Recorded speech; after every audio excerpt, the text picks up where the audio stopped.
Hi everyone, in this video I want to review a different kind of book. This is a book on trading. It's even got a catchy name. It's called High Probability Trading and it's written by Marcel Link. Steps to Becoming a Successful Trader. So it sounds kind of cheesy, it's like a cheesy title, but this is actually a pretty good book. I own lots of trading books, like tons. I don't trade anymore, but I used to, and this book has some really good advice. Let's take a look inside it. The table of contents is extremely good in this book. This is a really solid book. Starts off with the building blocks. I love chapter 1, the tuition of trading. What a great read. Setting realistic goals, leveling the playing field. And it talks about using the news to trade. Then the all-famous technical analysis. Talks about more basic things like oscillators, breakouts and reversals, exits and stops, and making the high probability trades. Trading with a plan, extremely important chapter. Talks about back testing and it gives some concrete examples with some software. I'm not sure if the software still exists today, but it's much easier to back test today with today's software.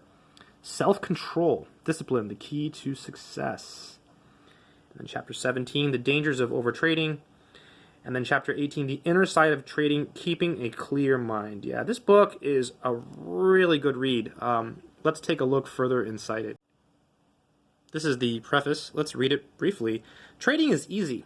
Anyone with a few bucks can do it. And that's especially true today, by the way. This book is a little bit older, so now it's much easier to trade, and you can trade commission-free using a variety of brokers. So literally anyone with a few bucks can do it. Making money, however, is a whole different ballgame. The simple fact of trading is that almost 90% of all commodity traders and those who day trade equities lose money. Investing in stocks, by contrast, was always looked at as a safe long-term play.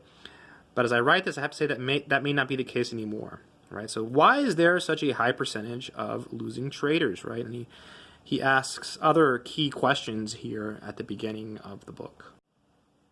This is still a part of the preface. It reads, a trader who has had a good chance at success has the following attributes. Is properly capitalized, treats trading like a business, has a low tolerance for risk, trades only when the market provides an opportunity, and can control emotions. Then he goes on over here, more things, has a trading plan, has a risk management plan, is incredibly disciplined, is focused, has back-tested his trading methodology. So all kinds of really useful things, and I mean, you should just read this over and over and over again. If you're trading, trading is hard, and any help that you can get trading is always good help. As the saying goes, in the land of the blind, the one-eyed man is king.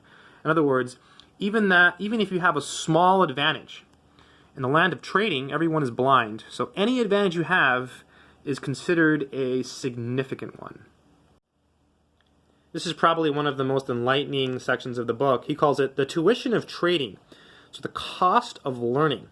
So from everything I have ever heard, read, and seen, a trader needs about 3 to 5 years to get through the learning period. I cannot agree more with this statement. Some people, they get really lucky when they start trading at first, and they make tons of money, and some people lose lots of money, but you need some time to figure out what works for you. And everyone is different, right? Because trading does involve emotion. And so you have to learn to control your emotions if you can in order to be successful. Here's a little excerpt from the book. It says, small versus large accounts. It says, the average retail account we opened at Link Futures was for about $3,000 to $5,000.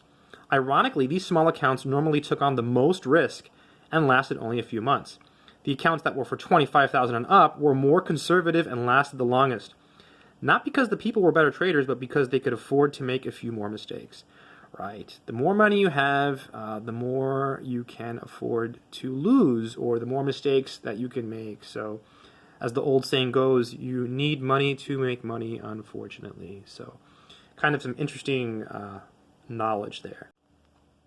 At the end of every chapter, he has like these little bullet points, which I think are really nice because you read the chapter and then everything is reinforced at the end. He talks about here the section on oscillators, problems of not using or misusing oscillators, and then he gives some examples here.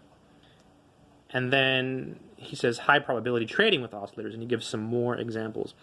I found that this was really useful when I was reading the book because it kind of reinforced what I was reading. Here it talks about trading with the plan, and it has certain things that you should ask yourself before you start trading, right? How will you trade? What type of system will you use? Which markets will you trade? How much will you risk? How much you can lose? What you can reasonably expect to make? How much the trading costs are? The possibility of unexpected variables. How you will prevent yourself from losing all the money? How much you will risk at once? How many markets will you trade? And what your hold time will be? That's a lot of questions, right? So, and let me just say, it's really easy to overthink trading. A lot of people will buy a couple trading books and they will plan everything out and they will never make a trade, right? And then there's a people on the other hand who will just never read anything about trading and just jump into it. I think you have to find a balance. I think you have to do some planning, but at the same time, you don't want to overdo it. If you're going to start trading, you just need to do it. You just need to get out there and put your own money on the line. Overall, I think this is an excellent book. If you want to get into trading and you're looking for a trading book, maybe you can get a used copy of this on the internet. I don't know if it's still in print, but I will look for a link and put it in the description below.